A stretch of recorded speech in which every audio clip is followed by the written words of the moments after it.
వేళకు భోంచేసి రెస్ట్ తీసుకోమ్మా. అలాగే డాడీ. ధైర్యంగా ఉండమ్మా. అలాగే డాడీ. పొద్దున్న మధ్యాహ్నం సాయంత్రం నాకు టెలిఫోన్ చేయాలమ్మా. నీ టెలిఫోన్ వచ్చే వరకు నేను మంచినీళ్ళు కూడా ముట్టుకోను. Okay daddy. అమ్మా లలిత బయలుదేరండి, మళ్ళీ ఉద్యోగం వచ్చేస్తుంది. రాజా వెరకండి. వస్తామయ్యా.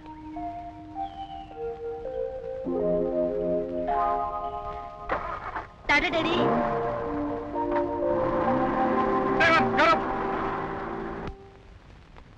వెళ్తా వెళ్తా. ఈ డబ్బు కూడా ఉంచమ్మా. ఎందుకు డాడీ? ఇచ్చారు కదా. ఉంచు తల్లి, ఎందుకైనా ఉంటుంది. నాకన్నా తెలియదు కదా. ఉంచమ్మా. డ్రైవర్ పోనీ. టాటా డాడీ.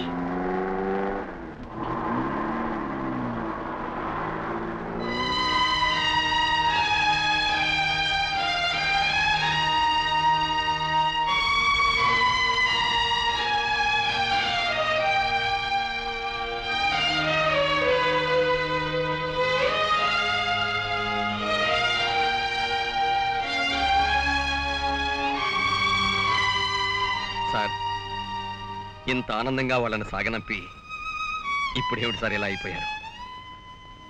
మోహన్, ఇన్నాళ్ళు నా చేతుల్లో పెరిగిన నా లలిత నాకు దూరంగా వెళ్ళిపోయిందయ్యా. టాటా చెప్పి హ్యాపీగా వెళ్ళిపోయిందయ్యా. ఈ తండ్రికి దూరం అవుతున్నాననే బాధ నా లలిత కళల్లో కొంచెం కూడా కనిపించలేదయ్యా. అంటే 3 ఊళ్ళు పడగానే ఈ తండ్రిని మర్చిపోయిందన్నమాట. అంతేనయ్యా. ఇప్పటి నుంచి నేను దిక్కులేని వాడిని అయిపోయాను. నా లలితను చూడకుండా, నా లలిత మాట వినకుండా ఈ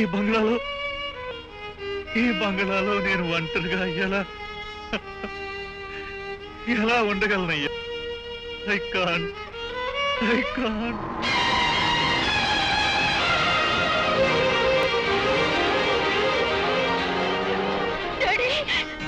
డాడీ, మిమ్మల్ని వదిలి ఎక్కడికి ఇవ్వలేను డాడీ.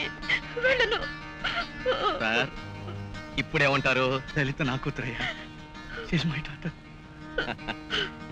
బయలుదేరండి. డాడీకి దూరంగా నేను వెళ్ళలేదు అంకుల్. వెళ్ళను. ఓకే, డాడీ కూడా మీతో కలిసి ఉండాలి, అంతే కదా? సార్, మీరు కూడా వాళ్ళతో కలిసి బయలుదేరండి. నేనా? ఈ అంకపులతోనా? సరే అయితే హనీమూన్ క్యాన్సిల్ చేసేద్దాం. మరి ఎలా కుదురుతుంది సార్? బయలుదేరండి. మీరు తిరిగి వచ్చే వరకు ఈ బంగ్లా వ్యవహారాలు నేను చూసుకుంటాను కదా. బయలుదేరండి. వాళ్ళని డిసప్పాయింట్ చేయకండి. బయలుదేరండి.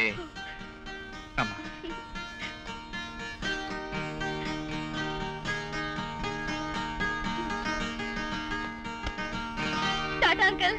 టాటా అమ్మా. Wish you happy trip. Thank you.